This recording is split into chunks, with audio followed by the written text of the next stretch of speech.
আসসালামু আলাইকুম। শৌখিন আঙ্গুর চাষের পক্ষ থেকে সকলকে শুভেচ্ছা জানিয়ে শুরু করছি আজকের ভিডিও। আমরা এই মুহূর্তে যে বাগানে অবস্থান করছি, এটা শৌখিন আঙ্গুর চাষির তত্ত্বাবধানে গড়ে ওঠা একটি আঙ্গুর বাগান। এক মাস আগে আপনাদের এই বাগানের আপডেট দিয়েছিলাম। 16 জুন 2025 এই বাগানের একটা ভিডিও করে আমি শৌখিন আঙ্গুর চাষির অফিসিয়াল পেজ এবং ইউটিউব চ্যানেলে আপলোড করেছিলাম। তো তখন আমাদের বাগানের যে কন্ডিশনটা দেখিয়েছিলেন, তো এক মাস আগে আমাদের বাগানের অবস্থান কেমন ছিল আর এক মাস পরে আমাদের বাগানের বর্তমান অবস্থান কেমন, তারই পরিপ্রেক্ষিতে আজকের এই ভিডিওটা। তো চলুন আমরা একসাথে দেখি এক মাসে আমাদের বাগানটা কতটা পরিবর্তন হয়েছে।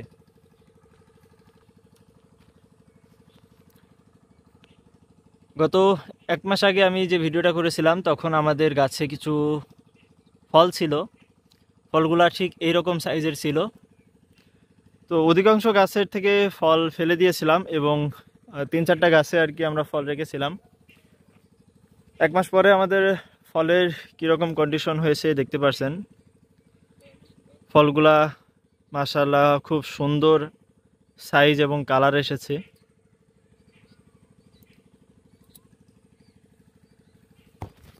এদিকে দেখতে পাচ্ছেন আরেক থোকা ফল। এই এক থোকা ফলও এক মাস আগে এই গাছে যে ছোট ছোট ফলগুলো আপনাদের দেখালাম ঠিক ওই রকম কন্ডিশনে ছিল। তো চলুন আমরা একসাথে পুরো বাগানটা একটু ঘুরে দেখি। দেখতে পাচ্ছেন আমাদের গাছের গ্রোথ মাশাআল্লাহ কত ভালো, অনেক সুন্দর গ্রোথ হয়েছে আমাদের গাছের।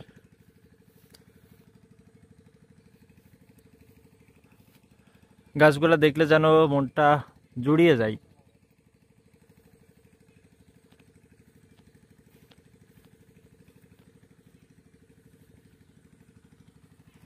এদিকে দেখতে পাচ্ছেন আরেক থোকা ফল।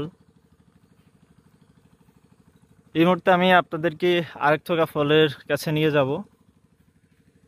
এই বাগানে যতগুলা ফল রাখা হয়েছিল তার ভিতরে সব থেকে ভালো বড় এক থোকা ফল এটাই। দেখতে পাচ্ছেন অনেক ফল এসেছে এবং এগুলা যদিও বা ছাঁটাই করে দেওয়ার প্রয়োজন ছিল, প্রথম ফল হিসাবে এগুলো আমরা ছাঁটাই করিনি। দেখা যাক কীরকম হয়।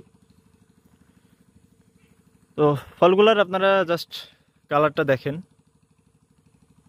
একদম নিট অ্যান্ড ক্লিন আর খুবই সুন্দর সাইজ এসেছে। এটা একটা বাইকনুর জাতের। ওই সাইডে আমি যেগুলো দেখালাম ওর ভিতরে একটা একেলো জাতের ছিল এবং বাকিগুলো সবই বাইকনুর। এই বাগানটা মূলত দুইটি জাত দিয়ে করা, বাইকনুর এবং একেলো। এই বাগানটা একদম মাঠের মাঝখানে করা। এই যে পাশে দেখতে পাচ্ছেন এটা বিল আকৃতির, এখানে পানি জমে অতিবৃষ্টিতে। এই যে এই জমিতে গত 4 দিন আগেও পানি জমেছিল একদিন পরেই পানিগুলো সব নিষ্কাশন হয়ে গেছে, কারণ এখানে পানি নিষ্কাশন ব্যবস্থা খুবই ভালো। আপনারা যারা জানতে চান আঙ্গুর কোন মাটিতে হবে, তো আমি তাদেরকে বলবো আপনার যে কোনো মাটিতে আঙ্গুর হবে, বাংলাদেশের যে কোনো প্রান্তের মাটিতে আঙ্গুর হবে।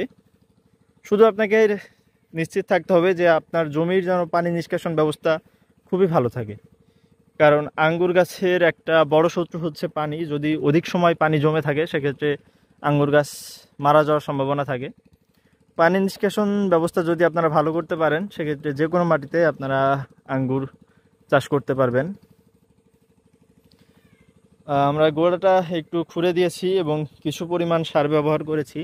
এখানে আমরা টিএসপি ব্যবহার করেছি, পটাশ ব্যবহার করেছি এবং ঢ্যাপ সার ব্যবহার করেছি।